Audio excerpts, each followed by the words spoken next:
So Transform Africa is actually ongoing right here in Kigali, Rwanda. And this particular platform is not only for African leaders or other leaders to give speeches. It's also an opportunity for those in tech, industry to showcase some of their products and services. And right now, I just want to take you through the exhibition center where we have several of them right here, some from Rwanda, others from outside of Rwanda. So I'm just going to show you, and of course, hopefully we'll be able to talk to some of them so that they can just share with us what they do and, what they aim to, achieve as far as contributing to the achievement of the goal of creating a transformed Africa through ICTs. We have a very interesting spot right here, and it's called Yego Moto. I'm sure we've all heard about, Uber, and probably these ones are dealing with this. But for the motorcycles, we're going to hear from one of their leaders right here, and he's right here. How are you, sir? Very well, thank you. Right. What is your name, first of all? My name is Karan Veer Singh. Right. So, what are you showcasing right here? We are showcasing a solution for motorcycles, and right now the biggest problem is that in the market here, say if you look at Kigali, what's the first thing that you do when you want to get onto a moto? Well, first, I have to know where I want to go to. Correct. So once you tell the driver where you want to go, what do you do after that? You think about, do you have the money? Correct. Because you start a process of negotiation, Yes, right? yes. So and you spend a lot of time. Yes. Every time you're negotiating. And for a Muzungo like me, Yes. he will charge me 4 times what he would charge you. Correct. But now we are taking that out because now every motorcycle Yes. is going to have a meter, and with the meter, you're basically going to be charged, and you at the end of the trip you will be charged based upon distance and time, and you will pay as per the meter. And the meter will accept tomorrow contactless cards, mobile payment, debit card, credit card, whatever. So we are going to go cashless, so you don't need to have money in your pocket anymore. Okay. And this is something that is already being implemented, or you're planning to implement it here in Rwanda? We are going to be launching it just after Transform Africa. Okay. It took us some time to bring in the equipment, but the back end is all up and ready.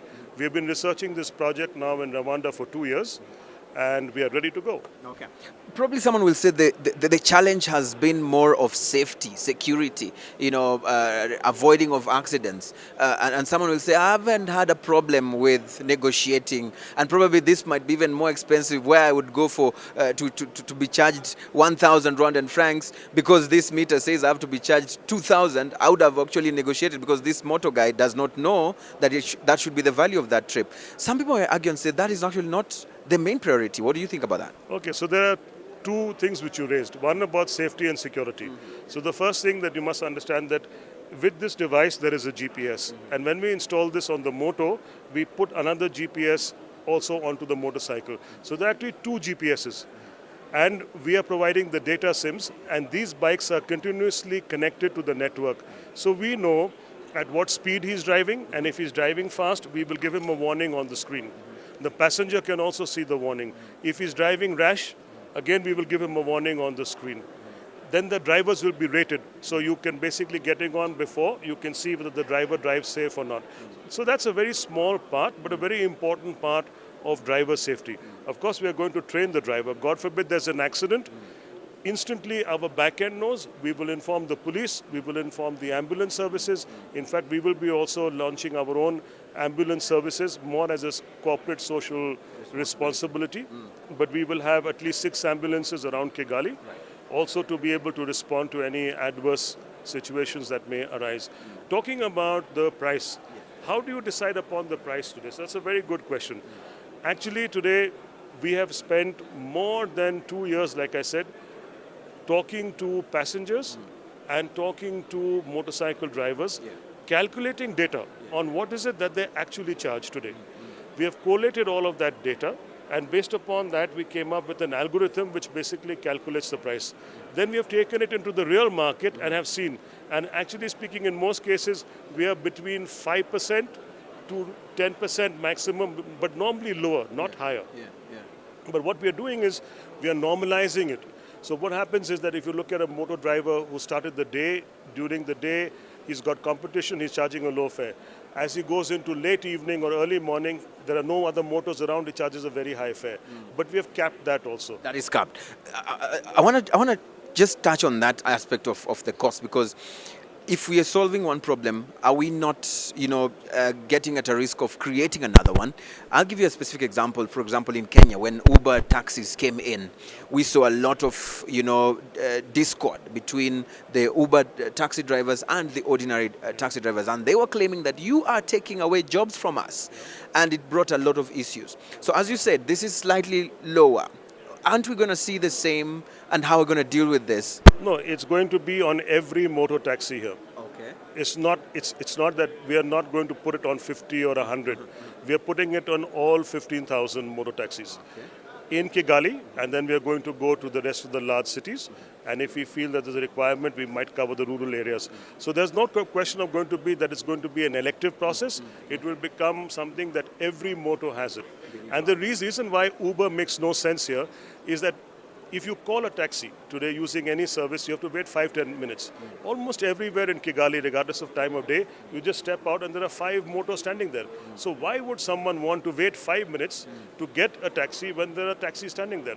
What he wants to do is to be able to normalize the ride, not negotiate, not haggle, just get on and go, like what our video says. But very importantly, another problem that we've seen here.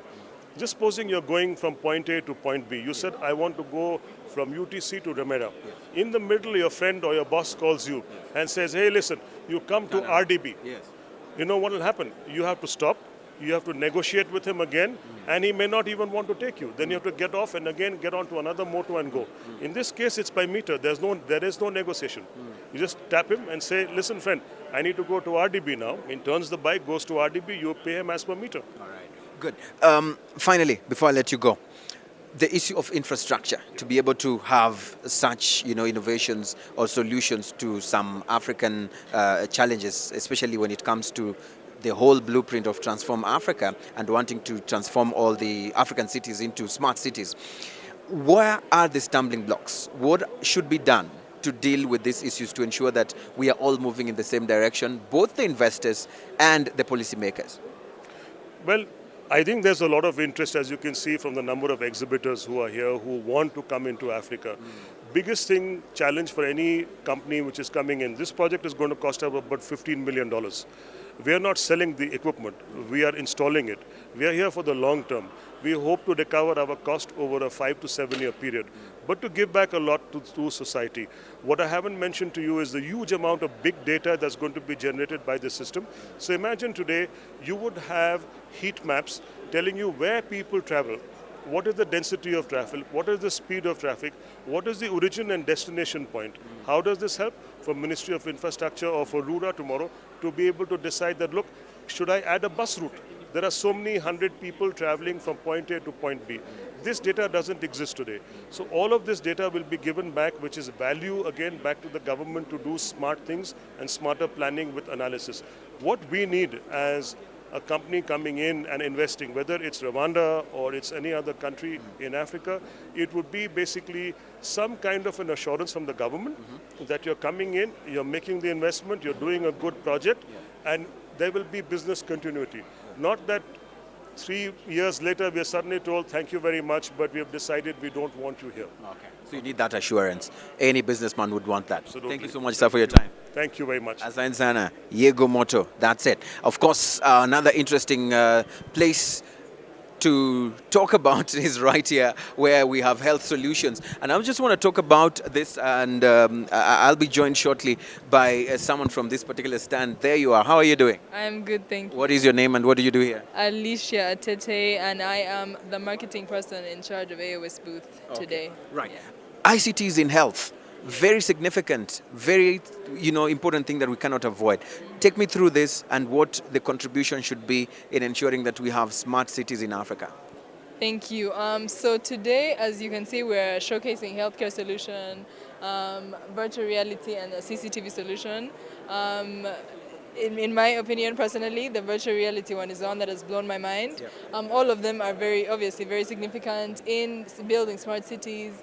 The healthcare solution involves quite a number of devices, some involving urine testing, some involving blood testing. So you use each of those, and the data is stored and easily saved for you to share with your GP and share with your doctor and share with any your health records. So you don't have to go to hospital. Exactly. If you have connectivity, Anywhere, wherever you are, you do it. That's the major thing. It's all about convenience. So anywhere, anytime, you're able to use these devices to test. Very briefly, how significant is Transform Africa to you as a company and to you as a citizen in Africa?